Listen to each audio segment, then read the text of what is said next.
Kendall Roy says his father oversaw millions of dollars in payments to cover up criminal activity. When season 1 was well received, it was like, okay, how do we top that? And of course, when season 2 was even better received, then coming into season 3 was just absolutely blind terrifying, to be honest. Absolutely terrifying. Action stations. Let's fucking go. Let's go. You know, we try and start the writer's room every day by saying, you know, there might be a little bit of goodwill, but 3 minutes to the episode, if it isn't really working, all that goodwill evaporates. There was a feeling that it'd be amazing if we brought this off, in spite of all the obstacles. Can I do this?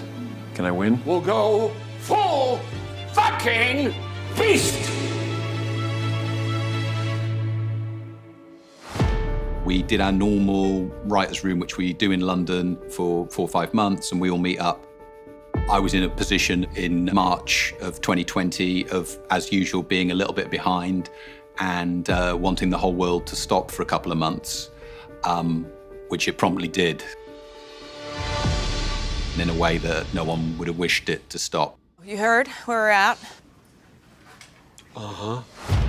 The whole idea of making a show during a pandemic was a little bit scary, not to mention Waystar, which is in one of the World Trade Center buildings.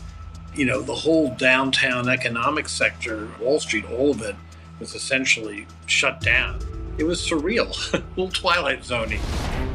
Over more than 8 months of shooting, we were tested 5 days a week to try to minimize shutdowns, positive cases. Let's gang up on Dad and take him down. Jesus, let me shut the door first. In the first half of the season, just the physical limitations of how many background people you could have in one space and how far apart they needed to be was really tough. Because the actors had all this extra stuff on, and so did we, that when the actors, you know, just before the take, come to take all that stuff off, there was a sort of shocking rawness to seeing people physically next to each other, and when we were all aching a bit for human connection, and seeing it happen on camera live was always a sort of thrilling moment.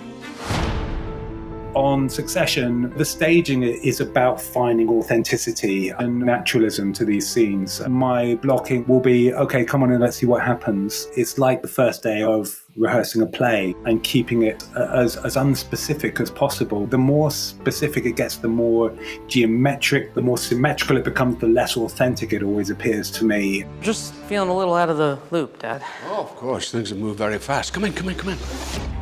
The situation that they find themselves in at the end is exhilarating and terrifying. Easily the toughest scene I've ever directed on the show. In this vast 11-page scene with so many layers to it. I have you beat!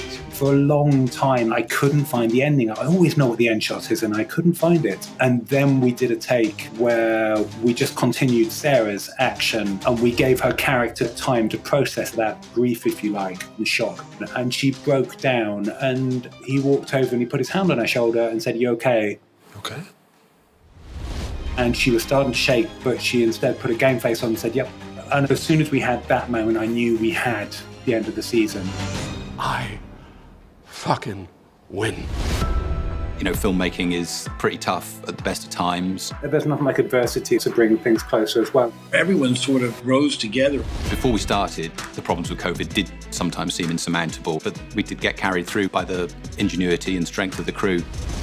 Certainly, I look back on the season with a very clear conscience that we really worked our asses off, and what comes out of it, I hope, is amazing television if we're doing our job right.